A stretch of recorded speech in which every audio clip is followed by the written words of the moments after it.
पुस्तकालय कृष्ण भगवान के सर्वोच्च व्यक्तित्व अध्याय 21 गोपियां बांसुरी से आकर्षित होती हैं। सुंदर पतझड़ के मौसम के आगमन के साथ झीलों और नदियों में पानी क्रिस्टल की तरह साफ हो गया और सुगंधित कमल के फूलों से भर गया और हवाएं बहुत सुखद थीं। उस समय कृष्ण गायों और चरवाहों के साथ वृंदावन के जंगल में प्रवेश किया। कृष्ण जंगल के वातावरण से बहुत प्रसन्न थे, जहां फूल खिले थे और मधुमक्खियां और ड्रोन बहुत खुशी से गुनगुनाते थे।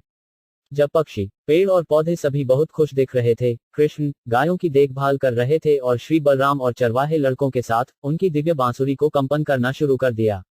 कृष्ण की बांसुरी के कंपन को सुनने के बाद वृंदावन में गोपियों ने उन्हें याद किया और आपस में बात करना शुरू कर दिया कि कृष्ण कितनी अच्छी तरह से उनकी बांसुरी बजा रहे थे।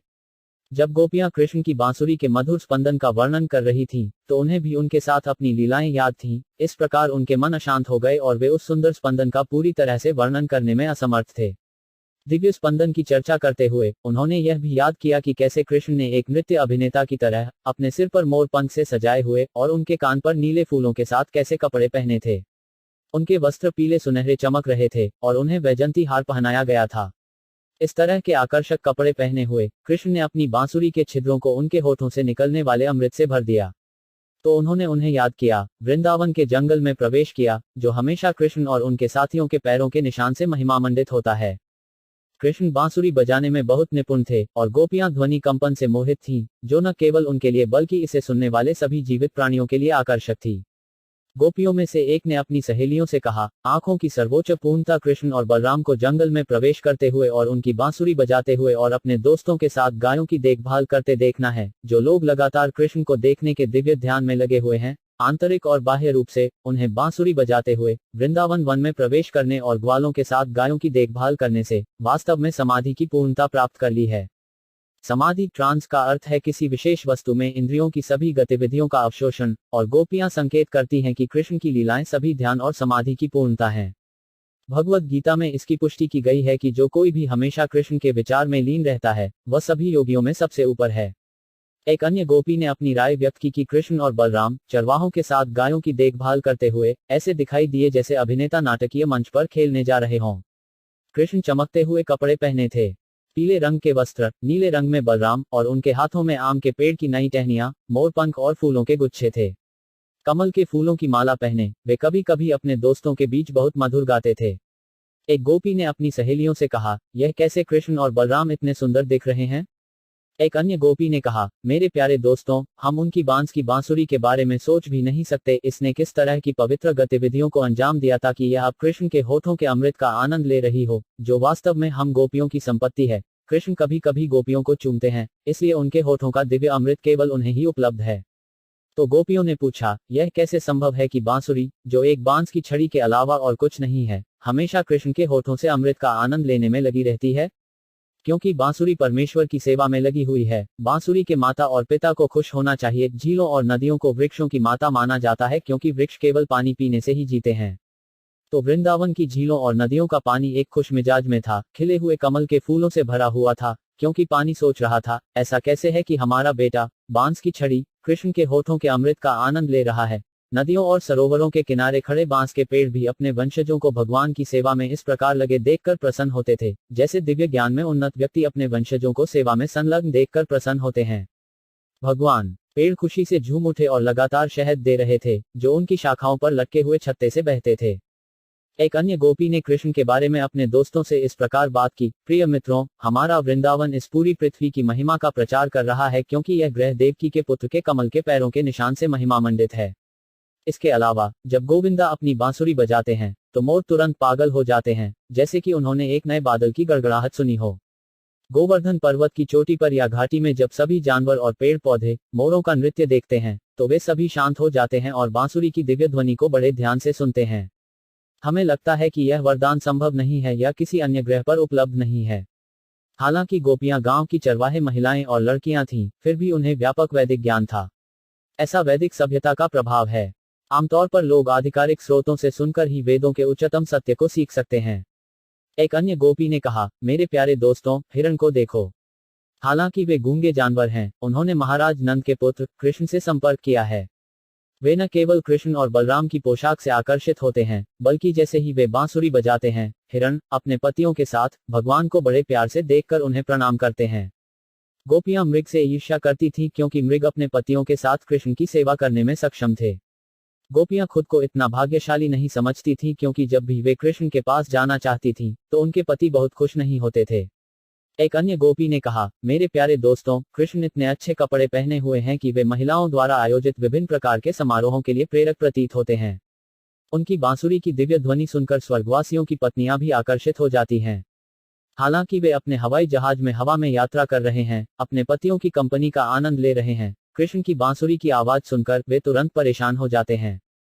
उनके बाल ढीले हो गए हैं और उनकी कसी हुई पट्टियां ढीली हो गई हैं। इसका मतलब है कि कृष्ण की बांसुरी की दिव्य ध्वनि ब्रह्मांड के सभी कोनों तक फैली हुई है। साथ ही यह महत्वपूर्ण है कि गोपियां आकाश में उड़ने वाले विभिन्न प्रकार के हवाई जहाजों के बारे में जानती थीं। एक अन्य गोपी ने अपनी सहेलियों से कहा, मेरे प्यारे दोस्तों, गायें भी कृष्ण की बांसुरी की दिव्य ध्वनि सुनते ही मंत्रमुग्ध हो जाती हैं। यह उन्हें अमृत बरसने जैसा लगता है और वे बांसुरी के तरल अमृत को पकड़ने के लिए तुरंत अपने लंबे कान फैला देते हैं। जहां तक बछड़ों की बात है, वे अपनी मां के निप्पल को मुंह में दबाए हुए दिखाई देते हैं, लेकिन वे दूध नहीं चूस सकते। वे भक्ति से प्रभावित रहते हैं और उनकी आंखों से आंसू छलकते हैं। यह स्पष्ट रूप से दर्शाते हैं कि कैसे वे कृष्ण को हृदय से गले लगा रहे हैं। इन घटनाओं से संकेत मिलता है कि वृंदावन में गाय और बछड़े भी जानते थे कि कैसे कृष्ण के लिए रोना है और उन्हें दिल से गले लगाना है। वास्तव में कृष्ण भावनामृत की पूर्णता की परिणति आंखों से अश्रु बहाकर की जा सकती है। एक अन्य युवा गोपी ने अपनी मां से कहा, मेरी प्यारी मां, पक्षी जो सभी कृष्ण को उनकी बांसुरी बजाते हुए देख रहे हैं, विभिन्न पेड़ों की शाखाओं और टहनियों पर बहुत ध्यान से बैठे हैं। उनकी विशेषताओं से ऐसा प्रतीत होता है कि वे सब कुछ भूल गए हैं और केवल कृष्ण की बांसुरी सुनने में लगे हुए हैं। इससे सिद्ध होता है कि वे साधारण पक्षी नहीं हैं, वे महान ऋषि और भक्त हैं, और केवल कृष्ण की बांसुरी सुनने के लिए वे वृंदावन वन में पक्षियों के रूप में प्रकट हुए हैं। महान ऋषि और विद्वान वैदिक ज्ञान में रुचि रखते हैं, लेकिन वैदिक ज्ञान का सार भगवद गीता में कहा गया है, वेदे च सर्वैरहम् एव वेद्य। वेदों के ज्ञान के माध्यम से कृष्ण को समझना होगा। इन पक्षियों के व्यवहार से ऐसा प्रतीत होता है कि वे वैदिक ज्ञान के महान विद्वान थे और उन्होंने कृष्ण के दिव्य स्पंदन को अपनाया और वैदिक ज्ञान की सभी शाखाओं को अस्वीकार कर दिया। यहाँ तक यमुना नदी ने भी कृष्ण की बांसुरी के दिव्य स्पंदन को सुनने के बाद उनके चरण कमलों को गले लगाने की इच्छा से अपने हाथों में कमल के फूलों के साथ बहुत अच्छी तरह से बहने के लिए अपनी उग्र लहरों को तोड़ दिया, बस मुकुंद को गहरी भावना के साथ फूल भेंट करने के लिए। शरद ऋतु की धूप की चिलचिलाती गर्मी कभी कभी असहनीय होती थी और इसलिए आकाश में बादल कृष्ण और बलराम और उनके प्रेमी के ऊपर सहानुभूति में दिखाई देते थे, जबकि वे अपनी बांसुरी बजाने में लगे थे। बादलों ने केवल कृष्ण से मित्रता करने के लिए उनके सिर पर सुखदायक छत्र के रूप में कार्य किया। आदिवासी लड़कियां पूरी तरह से संतुष्ट हो गईं जब उन्होंने अपने चेहरे और स्तनों को वृंदावन की धूल से ढंक दिया, जो कृष्ण के चरण कमलों के स्पर्श से लाल हो गई थी। आदिवासी लड़कियों के स्तन बहुत भरे हुए थे और वे बहुत कामुक भी थीं, लेकिन जब उनके प्रेमी उनके स्तनों को छूते थे, तो लड़कियां बहुत संतुष्ट नहीं होती थीं। जब वे जंगल के बीच में आए, तो उन्होंने देखा कि जब कृष्ण चल रहे थे, तब वृंदावन के कुछ पत्ते और लताएं उनके चरण कमलों से गिरे कुकुमा पाउडर से लाल हो गई थीं। उनके चरण कमलों को गोपियां अपने स्तनों पर धारण करती हैं, जो कुकुमा पाउडर से ढकी होती हैं, लेकिन जब कृष्ण बलराम और उनके दोस्तों के साथ वृंदावन वन में यात्रा करते हैं, तो लाल रंग का पाउडर जमीन पर गिर जाता है। तो कामुक आदिवासी लड़कियों ने कृष्ण की बांसुरी बजाते हुए देखते हुए लाल रंग के कुकुमा को जमीन पर देखा और तुरंत उसे ले लिया और अपने चेहरे और स्तनों पर लगा लिया। इस तरह वे पूरी तरह से संतुष्ट हो गए। हालांकि जब उनके प्रेमी उनके स्तनों को छूते थे तो वे संतुष्ट नहीं होते थे।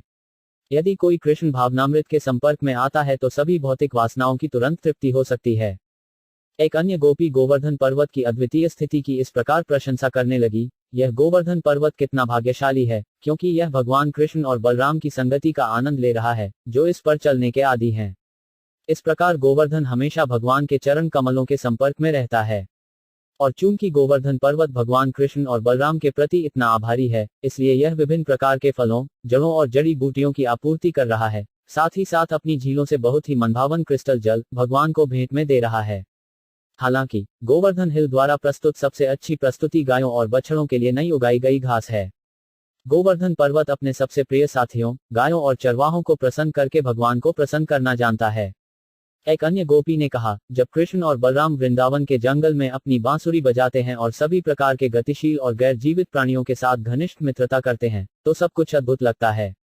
जब कृष्ण और बलराम अपनी दिव्य बांसुरी बजाते हैं, तो गतिमान प्राणी स्तब्ध हो जाते हैं और अपनी गतिविधियों को बंद कर देते हैं, और निर्जीव जीव जैसे पेड़ और पौधे परमानंद से कांपने लगते हैं। ये कृष्ण और बलराम की दिव्य बांसुरी के स्पंदन पर अद्भुत प्रतिक्रियाएं हैं। कृष्ण और बलराम ने सामान्य चरवाहों की तरह अपने कंधों पर और अपने हाथों में बंधी हुई रस्सियों को धोया था। गायों को दोहते समय ग्वाले लड़के गायों के पिछले पैरों को एक छोटी रस्सी से बांध देते हैं। यह रस्सी लगभग हमेशा चरवाहे लड़कों के कंधों से लटकी रहती है, और यह कृष्ण और बलराम के कंधों से अनुपस्थित नहीं थी। उनके भगवान होने के बावजूद वे बिल्कुल ग्वाले लड़कों की तरह खेले, और इसलिए सब कुछ अद्भुत और आकर्षक बन गया। जब कृष्ण वृंदावन के जंगल में या गोवर्धन पहाड़ी पर गायों को चराने में लगे थे, गांव की गोपियां हमेशा उनके बारे में सोचने और उनकी विभिन्न लीलाओं पर चर्चा करने में लीन थीं। यह कृष्ण भावनामृत का आदर्श उदाहरण है, किसी न किसी रूप में हमेशा कृष्ण के विचारों में तल्लीन रहना। गोपियों के व्यवहार में हमेशा ज्वलंत उदाहरण मौजूद है, इसलिए भगवान चैतन्य ने घोषणा की कि कोई भी किसी भी विधि से सर्वोच्च भगवान की पूजा नहीं कर सकता है जो गोपियों की विधि से बेहतर है। गोपियां बहुत उच्च ब्राह्मण या क्षत्रिय परिवारों में पैदा नहीं हुई थीं, वे वैश्यों के परिवारों में पैदा हुए थे, और बड़े व्यापारिक समुदायों में नहीं बल्कि ग्वालों के परिवारों में पैदा हुए थे। वे बहुत पढ़े लिखे नहीं थे, हालांकि उन्होंने वैदिक ज्ञान के अधिकारियों, ब्राह्मणों से हर तरह का ज्ञान सुना। गोपियों का एकमात्र उद्देश्य हमेशा कृष्ण के विचारों में लीन रहना था। इस प्रकार कृष्ण के 21वें अध्याय का भक्तिवेदांत तात्पर्य समाप्त होता है। बांसुरी से आकर्षित गोपियां।